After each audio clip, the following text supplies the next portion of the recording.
Hey guys, how's it going? It's Al. Week 3 on Draftkings is here, and I'm going to go over the top running backs for week 3 in NFL DFS. Let's go talk about everything that we can talk about, but I want to frame the conversation in a very specific way. If you use whatever projection sheet you use, I don't care if you use Fantasy Labs, if you use Establish the Run, if you use Daily Roto, if you use rotogrinders, or any projections that you typically use, something you make them yourself, whatever it is. There are a certain amount of things that you can look at. We call them the 5 boxes that you're looking to check off at running back.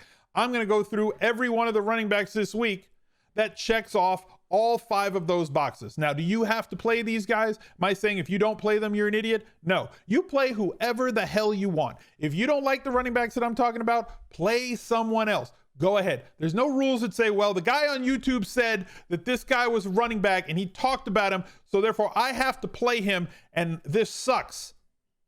Own your decisions. I'm just here talking about some guys on a Tuesday morning. I appreciate you guys tuning in. Drop a like on the video. Let's see if we can get 700 plus likes on this video by the time the slate kicks off on Sunday morning.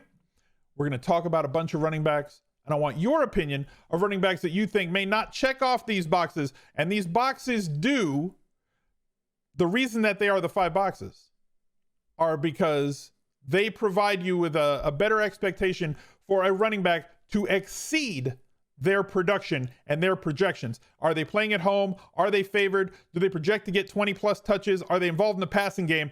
And do they have those very valuable inside the 5 carries? Let's go take a look. He's a legend.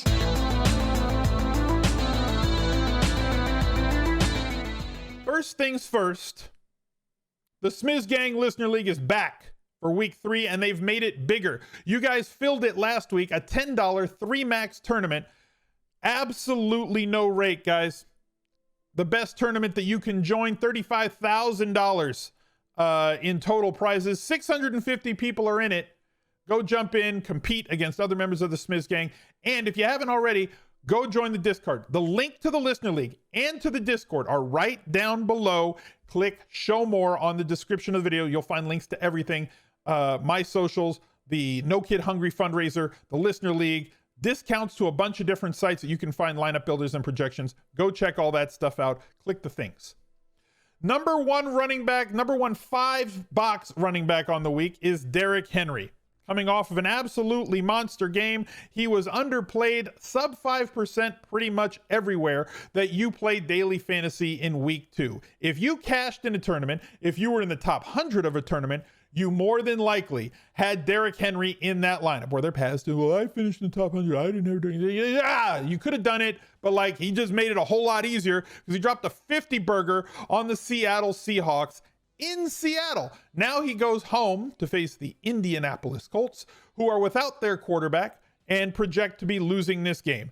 Titans right now are 5-point favorites. The total in this game is 48. So good offensive environment for the Titans. You know that they're going to hand the ball to Derrick Henry as they always do. But in previous years, Henry has failed to be a 5-box running back, albeit a very good play, because he was never involved in the passing game.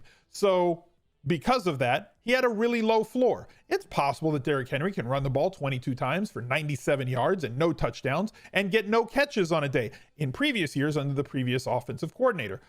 And maybe it's just a situation that they were losing the last 2 weeks and they're funneling targets to him by keeping him on the field 75-80% of the time. But 4 targets in week 1 against Arizona, 6 targets in week 2. I think we have a mole in the building. I think we got a guy in Nashville that got to the coaching staff and said, hey, saw this guy on YouTube that suggested that maybe we throw the ball to Derrick Henry just 1 time every quarter, just a peek, just that's all we needed. And now we have it. He's caught flipping 9 of the 10 targets. So the narrative of the world, Derrick Henry can't catch the ball. He caught just fine. Just throwing the ball, get it to him in space and allow him to rumble, especially if there's blockers in front of him on screen passes. The addition of that 5th box makes him possibly one of the more underpriced running backs. He is going to be much more popular. And historically, the way that I have approached Derrick Henry on DFS slates is if Derrick Henry is going to be sub 10%, I want to have 2x or 3x of Derrick Henry in my lineups versus the field. If Derrick Henry is going to be 20 to 35%, I want to have less than the field because of the fact that he never had this sort of volume of targets, which made him have this really low floor. Well, now if that's not the case, now if he's got at least a floor of targets of 3 or 4 or 5 targets expected every week, and we don't know if he has yet, and week 3 has always been a rug pull week. Week 2 and week 3 are big rug weeks. And it could be that here again, where maybe he goes back to that one target guy who runs the ball 19 or 23 times and does not get you the 100-yard bonus, does not sneak his way into the end zone or pound his way into the end zone, and does not break a long run, and he'll get us 9.5 as his floor. 9 is definitely a floor for Derrick Henry, but all things lining up for him here and expected points over expectation. No matter what site you're looking at, I'm guaranteeing you that he's probably going to grade out as a solid medium projection and ceiling play. Our next player, Saquon Barkley, literally everybody's favorite running back coming into this week. There is no chance that no matter what content you watch, Derrick Henry and Saquon Barkley are not going to be on those lists. Now, if we're going to game log watch, we can say, well, you know what? He really only had 3 targets a game. He's really only had 13 carries in a game. But if you take a look at the 2 teams that he's played, at Washington and against Denver, those are 2 extremely stout defenses.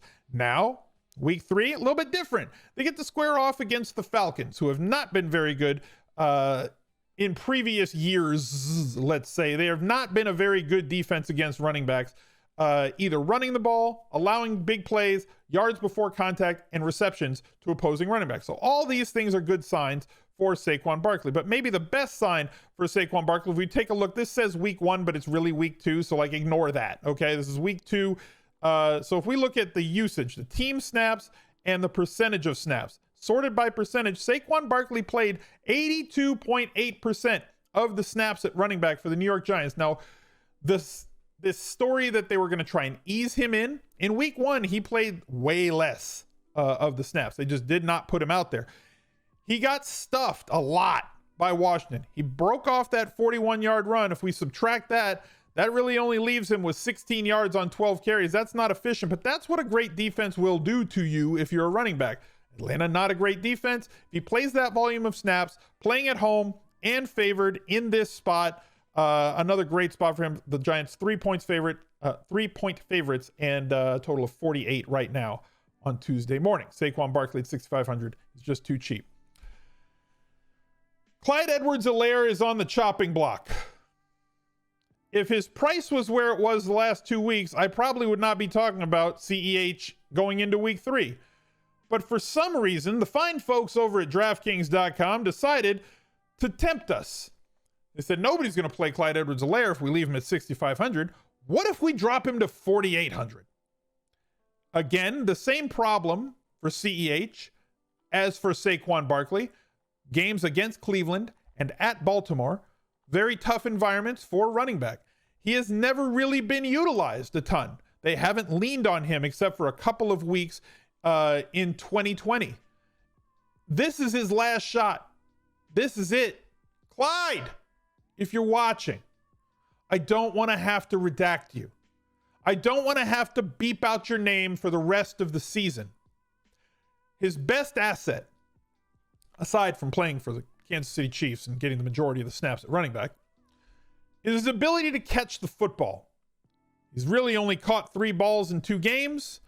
But if we look at the other running backs that are priced in that range, Connor, Fournette, Singletary, who had a good game but now faces off against Washington, James White, he's been pretty good and actually out-snapping himself for the last 5 years through the first 2 weeks.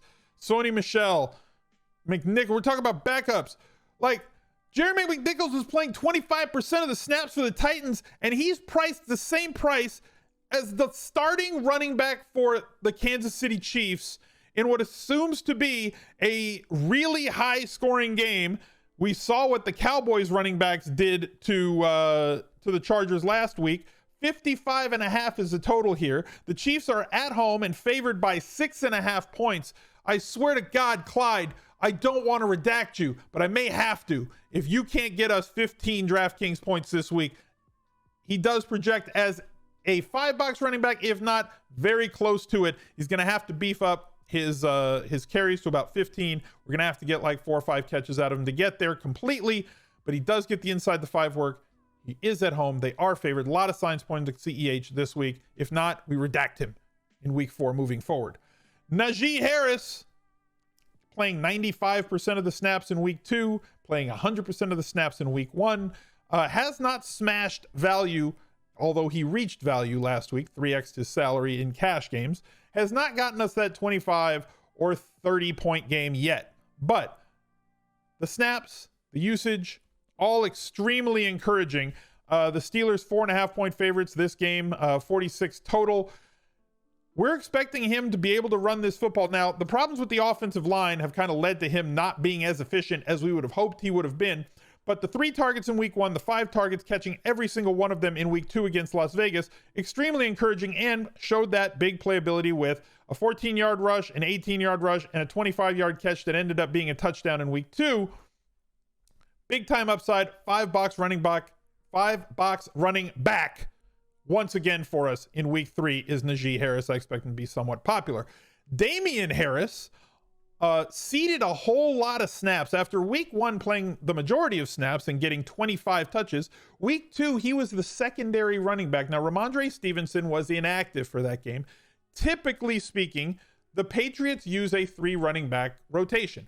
James White doing what he does, getting like, 5, 6 targets, getting like 6, 7, 8 carries, and usually playing 35 to 40% of the snaps. In week 2, Damien Harris played way less. Like coming down here on the sheet, let's see, where's pardon me for not remembering exactly where it is, but it's low. James White played 49.1% of the snaps. You can't see him because he's behind my head. But here's James White, and then Damien Harris played 42% of the snaps. Typically, the lead back for New England will play about 40%. The last few years, that's been Sony Michel. Right now, that's Damien Harris. James White played more snaps than he typically does, usually sitting between 37 and 40% of the snaps. But if they're going to split 50-50 with Damien Harris getting the inside the 5 carries, or at least the bulk of them moving forward, especially with as good as his big playability is, a 35-yard run in week 1, 26-yard run in week 2, that is a skill, being able to break off those chunk yards. That was a very angry run that ended in a touchdown for him.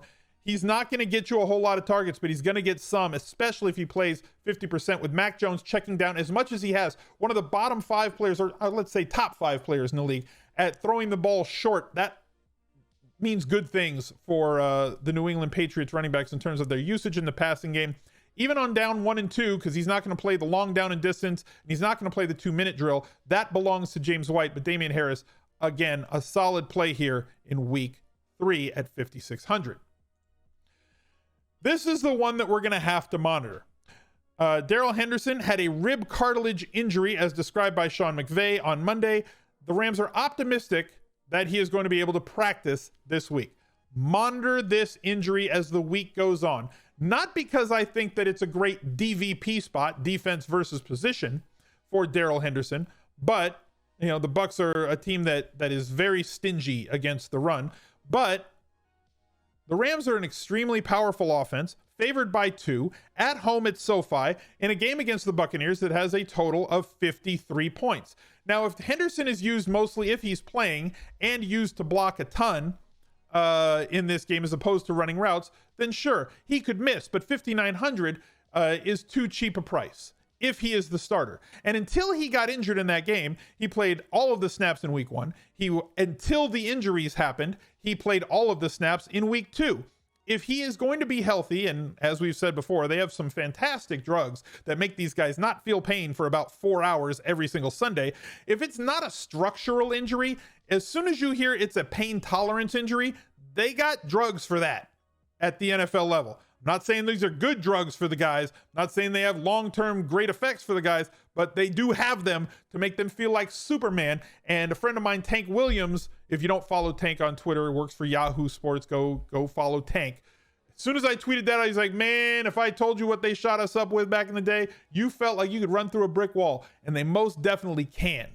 So if Henderson is just a structure, if it's not a structural issue and he's 100% ready to go, even though the Buccaneers are a tough defense, there's 2 things pointing in his favor. 1, he's basically the guy playing all of the snaps. 2. They utilized him a lot in the passing game, 5 targets in week 2. And Sean McVay loves to run the ball once they get inside the 10-yard line. So big time upside in terms of those inside the 5 carries, all the snaps, all the expectation, all the usage. If he is out, that opens up Sony Michel at 4,900. If Henderson is there and expected to give it a go, I hate give it a go, but if he's expected to give it a go, then it might be a complete, avoid situation. But the Tampa Bay Buccaneers do cause more targets to be funneled to running backs. They will cause running backs to be inefficient running the ball, but anytime the Rams get close, they're going to pound it.